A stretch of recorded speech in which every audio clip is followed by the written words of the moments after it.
Welcome. English Leap Podcast. From Speak English with Class. What if I told you that handing someone a free meal or, giving them a warm coat on a freezing night might actually be doing them profound psychological damage? I mean, it sounds completely counterintuitive, right? It feels almost, offensive to our basic sense of human decency. Totally. I mean, if someone is freezing, you give them a coat. End of story. Yeah. But today, we are unpacking a document that completely dismantles everything we think we know about charity. Yeah, it really does. It's titled Between Hunger and Dignity. And I have to tell you, doing this deep dive, it is going to completely change how you view poverty, wealth, and your own responsibility. Absolutely. Because our mission today isn't just to throw around high-level macroeconomic theories or guilt trip anyone listening. Right. No guilt trips here. Exactly. We're actually going to construct a highly practical step-by-step roadmap for helping people in need. But the critical piece, the part that turns this whole topic upside down, is how to do it in a way that fiercely protects their psychological and social dignity. Which is the piece that almost always gets destroyed in the process of traditional charity, right? Oh, almost always. We get so laser-focused on the logistics of moving a blanket from point A to point B that we completely erase the humanity of the person receiving it. Exactly. And to guide us through this, the Source text anchors everything in a conversation between two people, a brother and a sister, Sammy and Lila. Now, you've spent a lot of time with this text. Tell me a bit about where they are coming from, because they aren't just academics writing a paper, are they? Not at all. They are actually sitting in the kitchen of their family home late at night. The rest of the house is asleep. And what makes their perspective so vital is that Sammy and Lila actually grew up in crushing poverty. Oh, wow. Okay. Yeah, they navigated those exact same narrow, neglected alleys. They Yeah. felt the cold. But eventually, they made it out. They found financial stability. Which is huge. Right. Crucially, though, they never developed that amnesia that sometimes happens when people acquire wealth. They remembered the people still stuck in those alleys. And there's a specific trigger for this late-night kitchen conversation, right? Something Sammy saw that day that just kind of broke him. Yeah. He tells his sister about seeing a barefoot child, maybe 10 years old, selling packs of tissues at a traffic light in the freezing cold. Ugh, which is an image that just stops you dead. Yeah. I mean, we've all seen variations of that, and it always hurts. So what does Sammy do? Well, he does what most of us would try to do if we had the means. He buys everything the boy has, every single pack of tissues. Just empties his wallet. Empties it completely. But as he's sitting in that warm kitchen with his sister, he admits something completely devastating. He just looks at her and says, it wasn't enough. It was never going to be enough. See, that realization hits so hard. It's like trying to bail out a leaking boat with a tiny teacup. But you never actually give the person the wood to patch the hole in the hull. That's exactly it. You're scooping water. Right. You feel like you're doing something. Yeah. You're exhausted from the effort, Right. but the boat is still sinking. Sammy buying those tissues was the teacup. Right. He bought the kid a few hours, maybe a decent meal. Yeah. But tomorrow morning, that 10-year-old is going to be right back at that traffic light, still barefoot, still freezing. The hole in the boat is still there. That is a perfect way to look at it. We are obsessed with treating symptoms because, symptoms are visible, they're immediate. Right. But during this deep dive, we are going to look at how Sammy and Lila deconstruct the onion of poverty. We have to figure out how to transition from this reactive, panic-driven almsgiving to true structural economic empowerment. Okay, but to fix a machine, you have to understand how it's broken. The conversation between the siblings shifts from the boy at the traffic light to their own childhood. Oh. And this memory Lila shares, it really establishes why our current model of charity is missing the mark so badly. Yeah, it's a memory about their mother. Lila remembers how their mother used to quietly hide half a loaf of bread in the morning. She would stash it away so that the kids wouldn't go hungry when the afternoon rolled around. Wow. Just half a loaf. Exactly. And the detail that really haunts Lila is that their mother would absolutely refuse to take a single bite of food until she watched her children eat first. That is the invisible weight of it all. Lila admits to her brother that, as a kid, she didn't grasp the magnitude of what was happening. Right. She had no idea. She didn't realize how much silent agony their mother was carrying, or how poverty was just stripping away their mother's dignity every single day behind closed doors where no one else could see it. Which prompts Sammy to give a definition of poverty that I think is honestly one of the most profound things in this entire text. What does he say? He says, poverty is not merely the absence of money, it is the absence of choice, the absence of voice, the absence of the feeling that you exist and that your existence matters. Okay, let's unpack this. Because normally, how do we define poverty? We look at a spreadsheet, we talk about income brackets, the poverty line, the cost of living index. Right, that's all math. It's all math. But Sammy is defining it as an existential erasure. It's the absence of choice. You don't get to decide what you eat or where you live.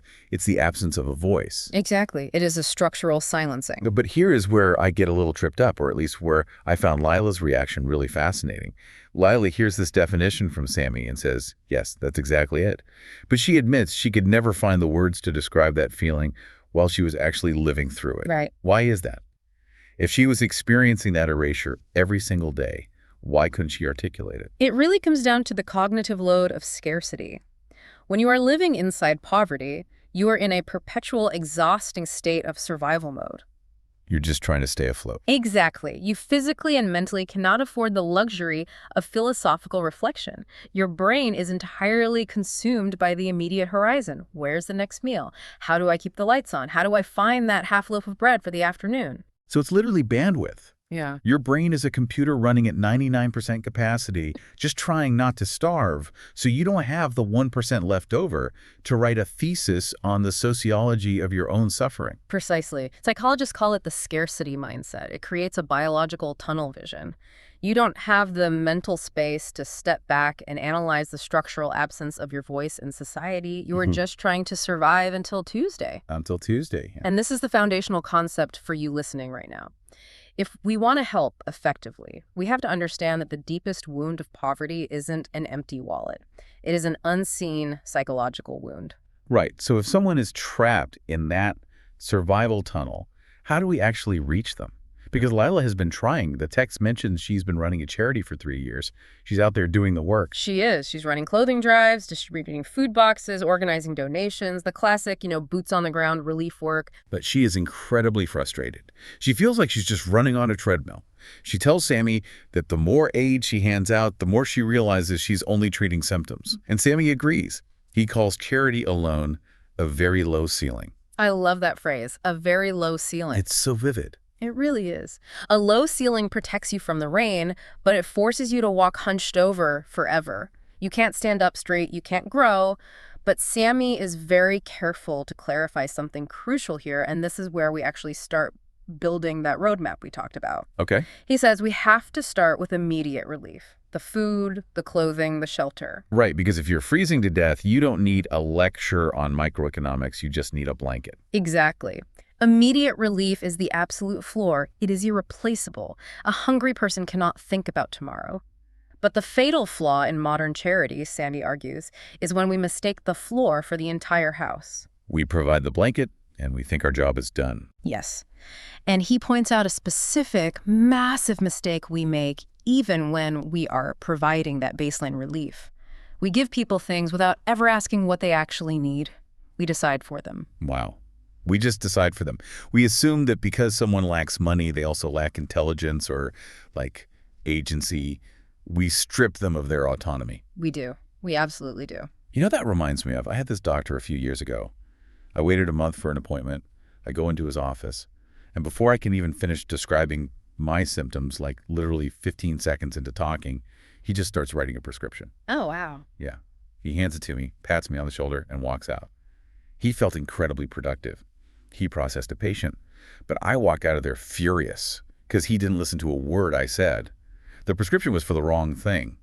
He treated his assumption of my problem, not my actual problem. That is a brilliant analogy, and it maps perfectly onto how aid organizations often treat marginalized communities. Oh, absolutely. When we decide for the poor what they need, when we just drop off a box of canned goods they might not even be able to eat or coats they don't need in that specific climate, we aren't just being inefficient, we are actively inflicting another wound.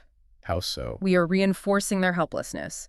We are proving to them that their voice doesn't matter. We are the doctor writing a useless prescription just so we can feel like saviors. Man. So Lila asks the obvious question. Then how do we give without humiliating them? And the text provides a beautifully simple mechanism, dialogue. You have to ask before you give. You must treat the person in need as a partner, not as a beneficiary. A partner.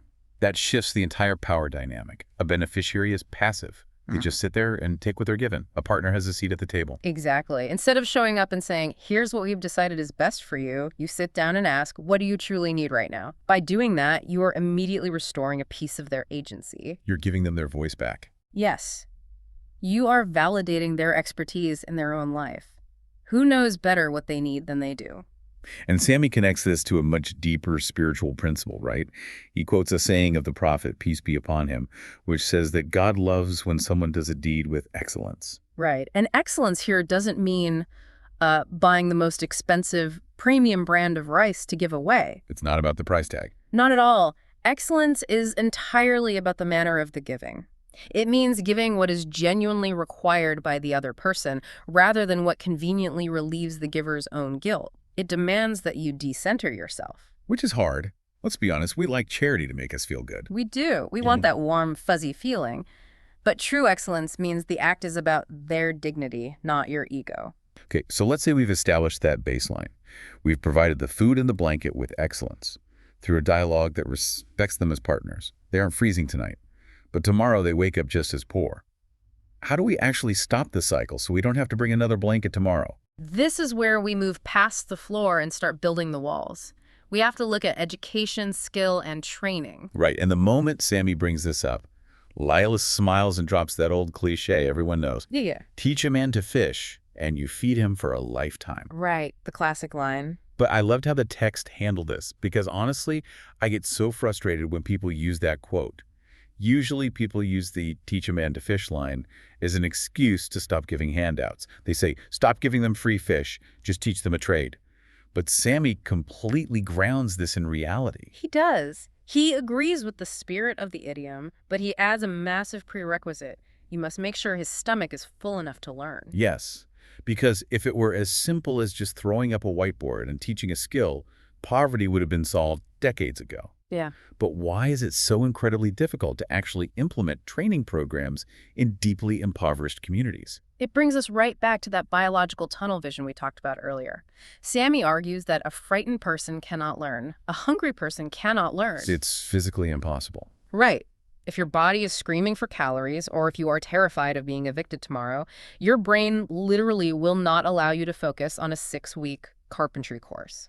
Your prefrontal cortex, the part of your brain that handles long-term planning and learning, is basically hijacked by your amygdala, the survival center. So you cannot replace immediate relief with education. The timeline is fixed. Education comes after stability. You have to give them the fish first, so they have the caloric energy to hold the fishing pole and actually pay attention to the lesson. Precisely. Stability is the prerequisite for education, not the alternative to it. Okay, so let's say we get the order right. We stabilize them, their stomach is full, the lights are on. What are we actually teaching them? Because the source text is very specific about the type of training that works. We aren't talking about teaching them abstract philosophy or like coding in a vacuum. Right. Sammy stresses contextual training. You don't teach a young man in a marginalized neighborhood a skill that has absolutely no market demand in his reality. The text lists things like tailoring, carpentry, cooking, small-scale farming, and appliance repair. I noticed that list. Why those specific trades? Because they bypass the gatekeepers of the formal economy. Oh, interesting. What do you mean by gatekeepers? Well, think about it. If we teach someone appliance repair, they don't need a 4-year degree or a shiny corporate resume to start earning. They don't need to pass a background check for a massive corporation. They can literally walk down their street tomorrow, fix their neighbor's broken washing machine, and get paid in cash. Right. It uses tools and needs that already exist within their microeconomy.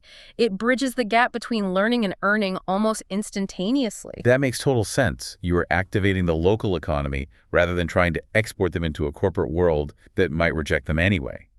But wait, this brings up a massive glaring roadblock. And I'm sure you know where I'm going with this. The cap. Exactly. Knowing how to fix a washing machine is useless if you don't own a wrench. Knowing how to build a cabinet doesn't feed your family if you can't afford to buy the wood to build the first one. A skill without capital isn't a business. It's a hobby. Which is exactly why the scene in the kitchen gets so intense right here. Sammy stands up, goes over to this old cabinet, and pulls out a massive, thick folder. I love this visual. Yeah, he drops it on the table, And it is just filled with numbers, blueprints, and economic plans. He tells Lila that the next step isn't giving them money to consume, it's giving them money to build.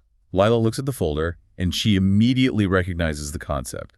She calls it Qardasan, the benevolent loan. Now, for listeners who might not be familiar with Islamic economic terms, this is mentioned a lot in the Quran, but what is it mechanically? Mechanically, a Qard Hasan is a zero-interest loan. It is pure capital provided to someone without the parasitic burden of exponential debt attached to it. Okay, but let me play devil's advocate here, because modern economics would look at this and laugh. Oh, they would. The modern banking system is basically an exclusive country club. If you want a loan to start a business, the bank demands collateral. They want an amazing credit score. They basically need you to prove you already have money before they will risk giving you any money. Right. If you give zero-interest loans to people in deep poverty with no collateral, doesn't that just guarantee a 90% default rate? You're just throwing money into a black hole. That is exactly what the traditional banking sector assumes, which is why the poor are entirely locked out of the formal credit system. They are trapped in a paradox. They have the skill, but they can't get capital without collateral, and they have no collateral because they have no capital. The vicious cycle. Exactly. But Sammy's folder addresses this risk directly. He doesn't just suggest blindly handing out cash. He introduces a highly specific three-part empowerment formula. Okay, what's the formula? Small capital plus short training plus 6 months of follow-up. Small capital, short training, 6 months follow-up. Okay, let's break that down. The small capital gets them the wood and the tools. The short training makes sure they actually know how to build the cabinet. But why is the 6 months of follow-up so critical? Why not just check back in a year? Because entrepreneurship, even on a micro scale, like starting a street food cart, is utterly terrifying. It is fraught with setbacks. If a poor person risks everything to start a small tailoring business and their sewing machine breaks in month 2, without support, that business dies and they fall back into poverty. Only now they feel like a failure. Oh, wow. So the follow-up isn't just an audit to make sure they aren't wasting the money. It's mentorship. It is entirely about mentorship and psychological scaffolding. It's having someone there to troubleshoot the broken sewing machine, to help them manage cash flow for the first time, and most importantly, to look them in the eye and say, this setback is normal. You are not alone. Keep going. That is so powerful. That 6 months of follow-up is the glue that makes the zero-interest loan actually work. The text gives a stunning example of this ripple effect. Sammy talks about a poor woman who is given this exact formula. She gets the small capital, the contextual training, and the mentorship. And within a single year, she transforms her entire family's trajectory. She pulls them out of the cycle. And Lila's reaction to this story, it really got me. He says, because what she lacked was never the will. She lacked the beginning. She lacked the beginning. I mean, that just shatters the myth we tell ourselves about poverty. We have this ugly, pervasive cultural narrative that poor people are just lazy, that if they just pulled themselves up by their bootstraps, they'd be fine. Right, the bootstrap myth. But Lila's pointing out that the intelligence, the drive, the agonizing work ethic, it was all already there. But society had hidden the starting line from her. Exactly. Structural poverty is not a deficit of character. It is a deficit of opportunity. Once you provide that starting line through an accessible, benevolent loan and mentorship, they do the rest of the work themselves. But even after they establish this incredible economic roadmap, Sammy tells Lila they aren't finished. There is still one more layer to this dynamic, and he says it is the hardest one of all to actually achieve. Because you can fix the physical hunger with relief, and you can fix the economic starvation with a loan, but there is still a psychological wound that needs to be healed. Right. And as they're having this intense conversation in their warm kitchen, a car drives by outside. For just a second, the headlights sweep across the street and illuminate the old man sleeping on the flattened cardboard box outside their window. Oh, man. Yeah. It's this stark visual reminder of the reality they are trying to solve, and it leads them into discussing the deepest wound, the loss of voice and dignity. Sammy says something that really captures the indignity of this system. He says, the poor, most of the time, are never asked. Decisions that concern them are made above them. It's the ultimate loss of agency. When you are impoverished, your life becomes managed by strangers. Politicians, bureaucrats, well-meaning aid workers, they all sit in conference rooms miles away, debating your life, turning you into a statistic or a project without ever inviting you into the room. Which creates a really messed up psychological dynamic when we do finally hand over the aid.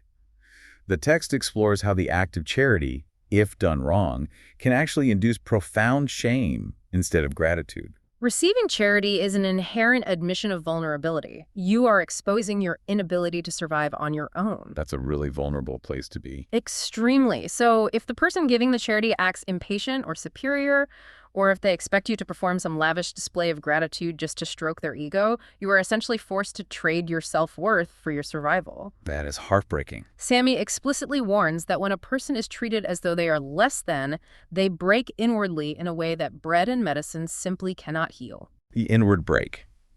So how do we prevent that? How do we guide a well-meaning volunteer so they don't accidentally inflict that wound? Because a lot of people mean why, they just don't know how to act. Right. And the text translates some ancient spiritual guidance into incredibly practical behavioral markers for today's volunteers. Okay, let's go through them. It gives 3 very specific rules for volunteers to preserve dignity. The first rule is about discretion. It uses the famous framing, give with the right hand so that the left hand doesn't know what it has spent. Okay, but translate that into the modern world. What does that actually look like for a charity or a volunteer today? In today's context, it is a direct indictment of performative charity. It means you do not parade the poor on your social media feeds to farm likes and prove what a good person you are. Oh, absolutely. You protect their privacy fiercely. You deliver the groceries quietly without drawing an audience of their neighbors. You allow them to receive help without becoming a public spectacle of pity. That is so relevant. I can't tell you how many viral videos I see on TikTok or Instagram where an influencer shoves a camera in a homeless person's face while handing them a $100 bill. Oh, it's everywhere. It makes my skin crawl because it's not about the person receiving the money. It's about the influencer's brand. It's extracting content from someone's misery. Exactly. That is the exact opposite of the right hand hiding it from the left. Okay, so the first rule is extreme discretion. What's the second rule? Emotional warmth. Giving with a bright face and a kind word. Lila notes that the kind word itself is a form of charity. Why does the facial expression matter so much? I mean, if I give you $50, who cares if I smile? Because the poor are used to being treated as a burden. They are used to the heavy sighs of bureaucrats and the annoyed glances of passersby. If you hand someone a meal with a scowl, or while you're distracted looking at your phone, you are materially helping them, but psychologically, you are confirming their worst fear. That they are an inconvenience. Exactly. A bright, genuine smile communicates, I see you, and I am happy to share this space with you. Which flows perfectly into the third, and maybe the most powerful behavioral marker. The text says, a respectful look is charity in itself. The psychology of eye contact. Think about what we do when we live in a city and we walk past someone holding a sign asking for money. What is our default physical reaction? We look away. We stare straight ahead. We pretend to check our phones. We act like they are invisible because acknowledging them is deeply uncomfortable. Right. We literally erase them from our field of vision. And by doing that, we reinforce that total existential erasure Sammy talked about earlier. We are non-verbally telling them, you do not exist in my world. Yes, that is exactly what we're doing. But Sammy is saying that simply stopping, looking them directly in the eye with respect, and acknowledging them, even if your pockets are completely empty and you have absolutely no money to give them in that moment, that eye contact restores a fragment of their humanity. Treating them as a fully human peer is worth more than the money in your hand. This entire discussion in the kitchen just crystallizes everything for Lila. You can almost see the shift in her. She leans forward across the table, and she asks Sammy the ultimate pragmatic question. She says, okay, so when people ask me what they can actually do to help the poor, what do I tell them? And this is where the deep dive pivots from the philosophy of poverty to the concrete action plan. Sammy outlines a 5-step blueprint for the listener, but before he lists the steps, he hits Lila with a prerequisite mindset shift. He says, tell them first. Do not wait until you are rich to help. And he quotes the prophet again. Protect yourselves from the fire, even with half a date. Meaning literally a fraction of a piece of fruit. Right. You don't need a massive philanthropic foundation to start. So let's really dig into these 5 steps because this is the core of the roadmap. Step 1, with your time. Time is the ultimate equalizer, right? Not everyone has capital, but everyone has hours. Sammy says that volunteering, whether it's distributing food, teaching a literacy class, or just sitting with someone, can alter a life. He specifically points out that dedicating just 1 hour a week can change the entire trajectory of a person's life. Now, honestly, if I hear that, my first thought is, come on, 1 hour. I spend an hour scrolling on my phone. How is 1 hour a week going to cure poverty? Because of the sociology of mentorship we talked about earlier, think about a teenager in a marginalized neighborhood who is constantly told by their environment that they are worthless. Okay, I'm picturing it. If you, as a professional, spend just 1 hour a week sitting with that kid, tutoring them, looking them in the eye and saying, you are smart, you can figure this math problem out, you have a future, you might be the only person in their entire week providing a counter-narrative to their despair. Wow. Okay, I see that. That hour isn't just academic tutoring, it is an IV drip of dignity. It's the consistency of the presence, not just the volume of time. That makes total sense. Step 2 is a bit more tangible with your money. But Sammy adds a very specific caveat here. He does. He talks about paying zakat, the obligatory wealth tax in Islam meant for the poor, and doing it promptly. But the caveat is crucial. He says you must find a trustworthy institution that places money in the hands of those who deserve it with dignity. There is that word again, dignity. So as a listener, if I'm going to write a check or set up a monthly donation to a charity, my responsibility doesn't end when the money leaves my bank account. Not at all. I have to vet the mechanism of delivery. Yeah. I need to ask, does this NGO blast pictures of starving kids on billboards to raise funds? Do they treat the recipients like passive props, or do they partner with them? Exactly. You are responsible for ensuring your money doesn't fund a system of humiliation. Which leads to step 3, with your skill. And I think this is where a lot of professionals can fundamentally change the game. This is all about the economics of pro bono work. Sammy lists examples. The doctor who sets aside time to examine a poor patient for free. The accountant who helps a struggling family untangle their debt. The teacher who offers free extra help. Just utilizing what you already know how to do. Right. And Sammy summarizes it with this beautiful concept.